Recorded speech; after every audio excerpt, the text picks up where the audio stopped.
Welcome to The Mission with your guy, Mailman, on the Drop 104.7, the People Station for R&B and hip-hop. I have a very, very special guest in the studio with me today. I'm honored to be sitting across from this man. I'm even more honored to call this man my friend. This guy is the man with the plan, literally. I'm sitting here with the mayor of Denver, Colorado, Mayor Mike Johnston. What's up, man? Thanks for having me, man. It's an honor to be here with you. Thank you for coming. Excited.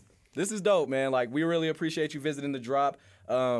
So, like, the first question, let's just get into it. First question I have for you is, how are you? You know what I mean? Mentally, emotionally, physically, how are you, Mayor Johnston? I appreciate that.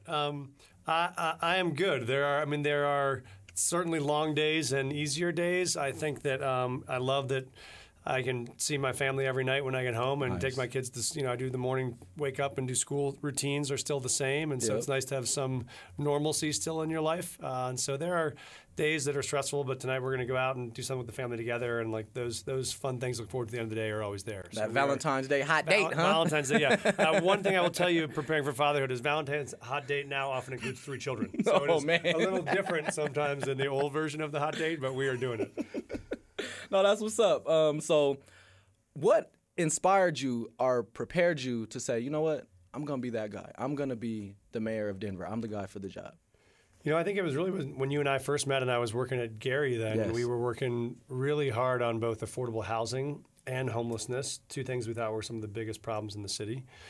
And the more and more I worked on those issues, the more I thought, wow, these problems are actually solvable. Like there is a path to figure this out, to make a big impact, but you're going to need the right leader who has both the courage to take it on and the tenacity to stay at it when it gets hard. And I felt like this was the right moment where the city wanted a leader who was kind of an entrepreneur, who was willing to try some new things, build broad coalitions, and just be relentless about trying to deliver results. And I felt like this was that moment. And so I went all in, not knowing if it would work out or not, but I feel like the city in this moment said, yeah, that is the kind of change we're looking for. And so I feel really honored to do the job and love the people I work with every day and feel excited about the momentum we're building for the fact that these problems are solvable and we're the ones to solve them. Yes, I agree. And I completely I appreciate you. Congratulations on your run. You know what I mean? We congratulate you here at the Drop. Tell us a little bit about like a typical day for you, for people that may not know what it's like to be a mayor. Like what is a typical day for you? Yeah, it's funny, there are not always that many typical days because things always vary a bit, but I think we'll include some combination of, I'm still the CEO of a 13,000 person organization. We got 13,000 employees, and so a lot of it is directly supporting and managing those teams. It's meeting with my direct reports, with the chief operating officer from the city, with our chief financial officer, with my chief of staff. It's managing teams. We put together what we call Tiger teams, which are cabinet heads from 5 or 6 different agencies who all supervise trying to solve one hard problem together. So you take something like youth violence. You're not going to solve that with just the Office of Children's Affairs or just the Department of Safety or just the Department of Human Services. Those folks all got to work together to say, what are we doing for kids comprehensively around the city in a full intervention? So I run a lot of those teams specifically focused on our hardest topics. Then I'll do a lot of public events. It's showing up to community events that are important, listening to residents, getting their feedback, trying to recognize and celebrate great things that are happening around the community. So it's a combination of really celebrating the places where the city's doing an amazing job and trying to work hard on improving the places where we can do better. Yeah, I see you out here shaking hands and kissing babies. We love it. We definitely love it. So I'm interested to know this because I'm gonna have to add it to my collection. Personally, on your leisure time, like what are you reading? Like what are some of your favorite books that you're reading? No, it's a great question. I just finished 2 Colson Whitehead books, which I loved. I did both Underground Railroad and Nickel Boys, which were his 2. As you know, only 2 American authors who have won 2 Pulitzer Prizes, and we're sort of living in a moment of his greatness. He won 2 in 3 years apart, so amazing American author.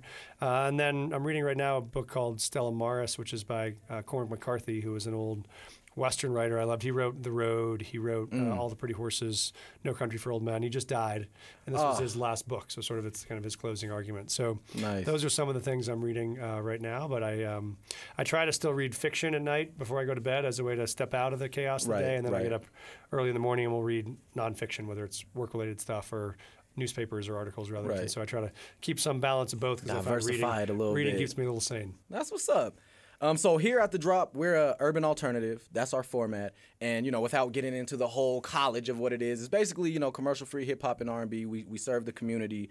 We play Colorado independent artists. You know, we think that's important to give them a voice and a place to, you know, show their talent. I'm interested to know, what are some of the hip-hop artists you're listening to, and what are some of your favorite hip-hop songs?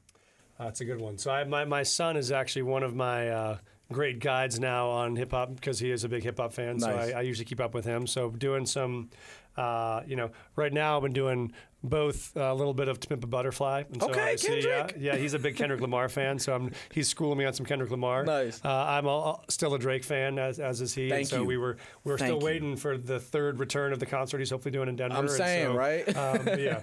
On the hard days, I always channel I'm not saying I'm the best at what I do. I'm just saying it's me versus whoever wants to lose. Ooh, come on, Mike Johnston. Come on. See, shout out to Drake, man. You got to be here. April 15th. That's what he said he was going to do. What role do you think hip hop plays in politics?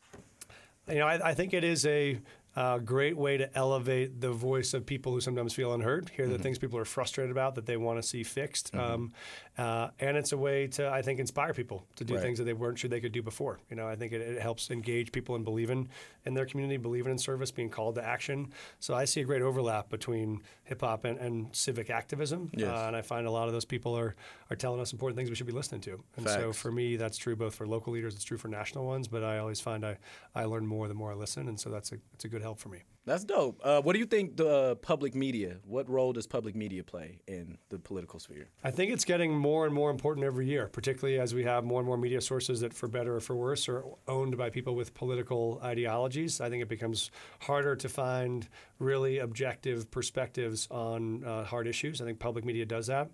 And also because if you can buy a bigger platform, you can get more access. To be able to give regular people access to the platform of media is more and more important, and that's what public media does. You know, even the stuff you all do here in the building, where folks can come in and prepare and present their own media, their own podcasts, be able to get them onto PBS, like that is really democratizing access to the media. I'm spilling things. You're okay. It's a real party now. So I think that role is even more important than ever. Okay. Well, let's talk about a little bit of the accomplishments that you made. Let's talk about Housing 1000. Can you elaborate on that, and what were you trying to accomplish? What have you accomplished in that initiative? I mean, for us, this was critical because when you looked at one of the biggest problems the city faced, everybody would say that the biggest challenge was homelessness. You know, we'd seen that number of people expand by 300% over the last 3 years before I got elected.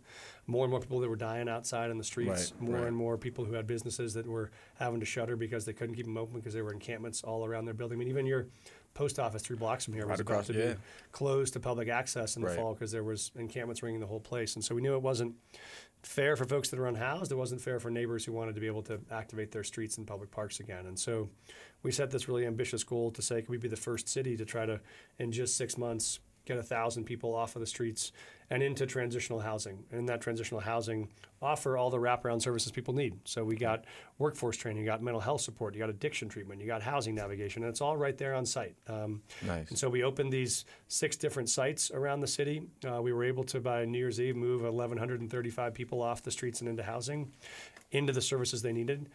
And critically, we were also able to close all those encampments where folks were living before and keep them closed. So when you and I were talking today, right here in downtown, there are no tents anywhere in downtown Denver for the first time in, I don't know, 20 years. Yeah, and we commend you for that. Like, we appreciate your work with that. And, a big topic right now is like immigration. Yes. And I know you have some great visions for our newcomers and improving their quality of life. So could you, speak to that? Yeah, you bet. And that is, I mean, we are proud of the fact that Denver has welcomed more than 40,000 migrants in the last year. We're the largest welcoming city of any in America per capita.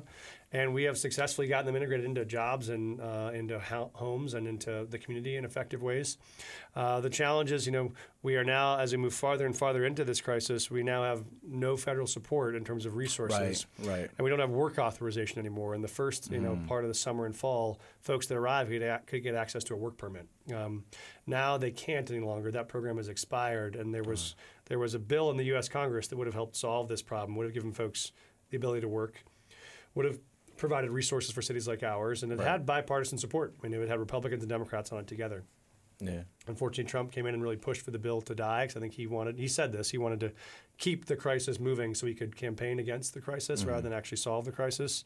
So we know that puts the city in a much tougher spot. Now we got to foot the bill for this because there's no federal support coming. And so we got to find a way to manage shared sacrifice here. We got to make sure we can both make some cuts to city services that we want to work hard to make sure they don't impact residents, particularly those that are most at risk. And we'll have to make adjustments and reductions to the kind of services we can provide to the newcomers that do arrive. And so that's a tough spot to be, but without federal support, we got to find a way forward that's sustainable for the city, and we think this will help us do that. Okay. So my last question for you is, actually I have two, but where are some areas of growth or opportunities for growth for Denver, Colorado, in your vision? Oh, I think the biggest one is affordability. I think the problem that this city faces right now is you got teachers, you got nurses, you got firefighters, you got servers in restaurants downtown tonight who cannot afford to live in the city right now. I mean, they're paying 40, 50, 60% of what they make in rent every month, and you cannot pay your bills if you're paying that much to rent. And so we got to make this city more affordable for the people that are working here.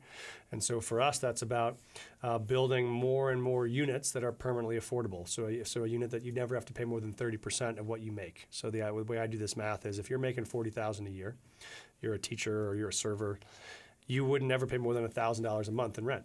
And your rent doesn't go up unless your income goes up. So we want to build 3,000 of these units every single year that can help make that possible, because we want to make this the city that's both dynamic, best place to live. You're going to make it the best art scene, the best financial scene, great place to start a business, grow a family, and also the one thriving world-class city where you can still afford to live if you make $40,000 a year. That's the city we want to be, and that's what we got to do over these next few years. That's a beautiful vision. Last question, hot seat question. Here it goes. Yes. Give me your favorite top 5 rappers. If you can't think of 5, give me 3. Your favorite top 3 rappers of all time. Well, I'm still going to stay with Drake. I'm still going to stay with. Thank you. I'm still going to stay with Kendrick Lamar. I still got to go to some old school. I'm still an old school Run DMC. I mean, I got to go back to the day. Drake, Kendrick, Run DMC. Those were all solid. Very solid. Other ones that I still like. I liked NWA back in the day. NWA is still an oldie but a goodie. It's my dog.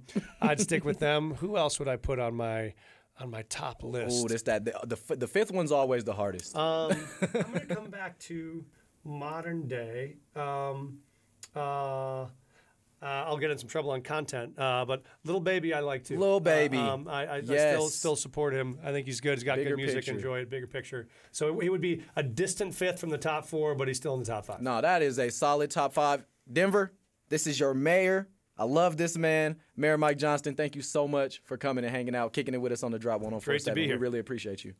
I want to throw Ludacris back in. How did I leave Okay, Ludacris no, out? that works. Yeah. You can bring Ludacris. He's coming out here too. Yeah, Is he? All right, we got to go to that one. We got to go. Let's do it.